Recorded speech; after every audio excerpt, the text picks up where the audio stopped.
Okay, picture this. It's a dark, moonless night, August 1963. A Royal Mail train is thundering through the English countryside, making its way from Glasgow down to London. But, this isn't just any old mail train. On board is an absolute fortune in cash, and waiting in that darkness is a gang of criminals ready to pull off one of the most audacious heists in history. This is the story of the Great Train Robbery. Right, so the driver, a 58-year-old guy named Jack Mills, he sees something off. Up ahead, there's a red signal light. And that's really strange. On this particular stretch of track, at this time of night, that light should be green. So he does exactly what he's supposed to do. He slows this massive locomotive to a halt, right in the middle of nowhere. But this isn't some routine stop. Nope, it's the first step in a very carefully laid trap. You see, this whole heist didn't just happen by chance. Not at all.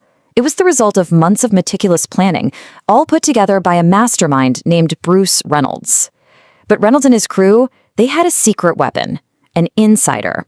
Someone deep inside the Royal Mail was feeding them the exact information they needed to turn a really risky plan into a near-perfect crime.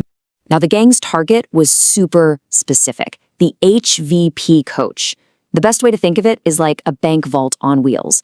It was always the second car, right behind the engine, and its whole purpose was to securely move huge sums of money, we're talking cash, from banks being transported between cities. It was supposed to be completely impenetrable. And this is where that insider becomes so important. This was the first crucial tip the gang got. See, while most of these HVP coaches had just been upgraded with brand new alarm systems, their insider told them that on this specific night, an older reserve coach, number M3024M, was going to be in service. And its fatal flaw? It had no alarm whatsoever. This was the first major piece of the puzzle falling into place. On any normal night, that HVP coach would be carrying somewhere around 300,000 pounds. Now, back in 1963, that was a massive amount of money, for sure. It was definitely enough to make a robbery worth the risk. But the insider had another tip, and this was the one that would turn a big score into the crime of the century. And here it is. This is the absolute game changer. The second tip was that because it had just been a long bank holiday weekend up in Scotland, the banks were sending an unusually massive amount of cash down to London. 10 times the normal amount, to be exact, a mind-boggling £3 million. The jackpot was officially on the move. So you have these two perfect pieces of information, the exact coach to target and the exact day to hit it. And they both came from a single source, a ghost inside the system. We're talking about someone senior enough to know all the security protocols and the shipment schedules, but whose identity was never, ever discovered. It's still one of Britain's greatest unsolved mysteries. So, on the night of the heist, armed with this perfect intel, the gang put their plan into action. They knew they had a very, very small window of time to stop the train, get to that coach, and make off with all that cash. Everything had to go like clockwork. So, it's 3:03 a.m., and the train grinds to a halt. The second driver hops out to use the trackside phone to see what's going on, only to find the lines have been cut. And that's when the gang just emerges from the darkness. They swarm the engine, and when Jack Mills puts up a fight, he gets brutally hit over the head with an iron bar. But then they hit their first real snag. The retired train driver they brought along to move the train, he's totally baffled by the modern controls. Their perfect plan is already starting to wobble. Thinking fast, they forced the injured Jack Mills to get back in the driver's seat and move the train about a kilometer down the track to a spot they'd picked out earlier, Bridego Bridge. Once there, they uncoupled the engine and the HVP coach from the rest of the train, leaving 72 other staff members totally oblivious in the cars behind them. Then they storm the coach, tie up the 5 staff members inside, and start the frantic process of moving the money. And the gang's efficiency here was, well, it was pretty remarkable. Inside that coach were 128 mailbags just stuffed with cash. Working against the clock, they formed a human chain, passing these incredibly heavy bags from the train, down the embankment, and into a waiting army truck. In their tiny 15-minute window, they managed to load 120 of them. They only left 8 behind. And just to give you a sense of the scale here, the total weight of the cash they stole was 2.5 tons. I mean, that's the weight of a small truck. This wasn't some quick snatch and grab job. This was an immense physical operation that required some serious brute force and coordination to pull off in such a short amount of time. Day had done it. They had actually pulled off the perfect crime. Or so they thought. Because as the gang was getting ready to leave, one of them made a critical error, a single sentence that would end up unraveling their entire plan. As a final threat to the terrified postal workers, who were all tied up in the coach, one of the robbers said this: "Don't move for 30 minutes." It was just meant to buy them a little extra time to escape, but instead, it gave the police their single most important clue.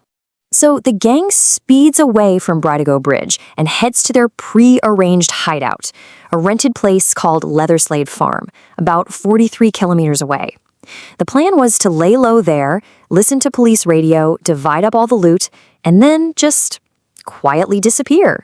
Flushed with success, feeling totally untouchable, the gang celebrated. And in a moment of just incredible arrogance, they sat down to play a game of Monopoly. But instead of using the fake paper money from the box, they used the real stolen banknotes. It was a playful little act that would end up leaving behind some seriously damning evidence. Now, the gang's plan was to stay at the farm until Sunday. But that one mistake, that 30-minute warning, had already put the police on a path that was closing in on them way faster than they ever could have anticipated. So how did that one sentence help so much? Well, when the postal workers were finally freed, they told the police about the 30-minute warning. The investigators immediately did some simple math. How far could a vehicle get in 30 minutes? They drew a search radius of roughly 50 kilometers from the crime scene, and Leatherslade Farm was right inside that circle. Hearing on their radio that the police were already searching so close, the gang just panicked. Their whole plan to lay low completely fell apart. They decided to get out of there on Friday, 2 days early. They even paid a guy to burn the farm down to destroy all the evidence, but he just took the money and ran without lighting a single match. Then, a neighbor who'd seen suspicious activity tipped off the police. When investigators raided the farm, they found a gold mine of evidence, including, crucially, fingerprints all over that Monopoly set. Since most of the gang had criminal records, it was only a matter of time before they were all identified. In the end, most of the gang were rounded up and handed down massive sentences of 30 years in prison for what the judge called a crime of sordid violence.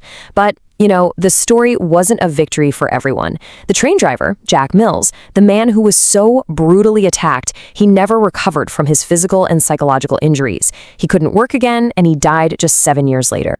The crime really left a permanent mark, not just on the public imagination, but on the landscape itself. To this day, that small, unassuming bridge where the whole heist went down is known by locals informally as Robbers Bridge, a permanent reminder of that fateful night. So, the case was closed, the gang was jailed, most of the money was eventually recovered, but a huge central question has always remained. While all the robbers were brought to justice, the one person who made it all possible, that anonymous source inside the Royal Mail who provided the perfect intelligence, was never found. Their identity and their motive remains the greatest secret of the Great Train Robbery.